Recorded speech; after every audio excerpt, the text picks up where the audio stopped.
I'm here today to speak in favor of several amendments that I've offered to this seven-part appropriations minibus bill.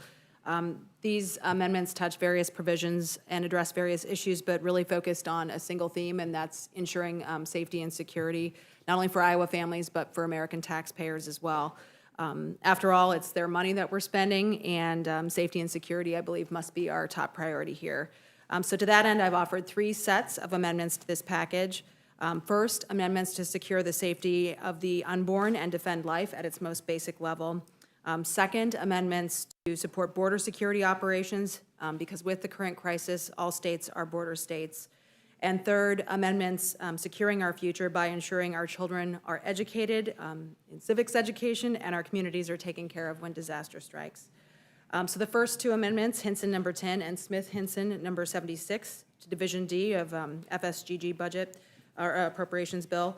Amendment number 10 would reinstate the historically bipartisan D.C. Hyde Amendment, while amendment number 76 that I share with my fellow Congressman Smith here would prevent taxpayer money from paying for elective abortions for federal employees.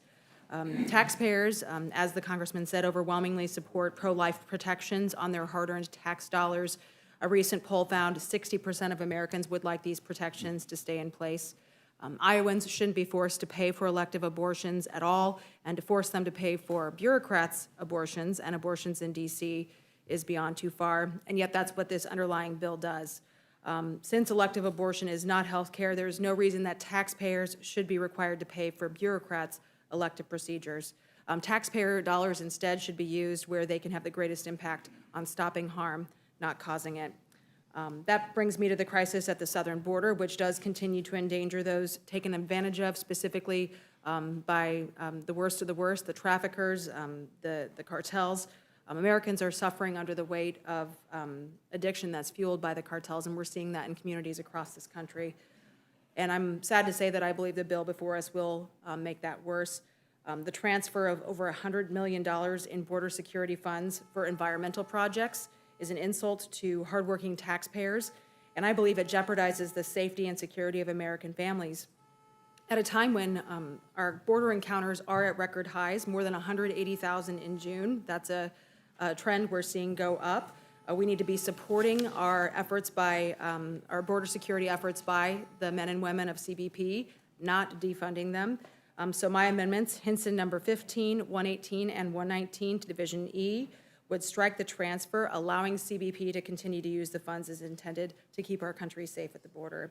And when it comes to keeping Americans safe as well, we must identify and remove the bad actors, abusing the vulnerabilities at the border. That includes the human traffickers, the drug smugglers, and the cartels. And that's why Hinson Amendment number 88 to Division A is so important. This would strike Section 223 of the underlying bill, the section that prevents HHS and DHS from talking to each other. They need to be sharing this critical information. And when they're processing, for instance, HHS and a migrant child unaccompanied, many of whom are being trafficked as they're coming across the border, in having those conversations, they may discover some troubling information. So we need to make sure that our federal agencies have that ability to talk to each other, share that information, to keep people safe, and especially these migrant children who are very vulnerable. So this amendment would allow the two agencies to really work together and enable DHS to then identify and remove dangerous traffickers or cartel members who may be taking advantage of these children. So again, this I see as about basic safety and security needs. And then when it comes to American safety, we also must talk a little bit about natural disasters and the impacts on our communities. In August of last year, my district in Iowa, Iowa's first district, and several others experienced a derecho, which is, we called it the land hurricane, basically.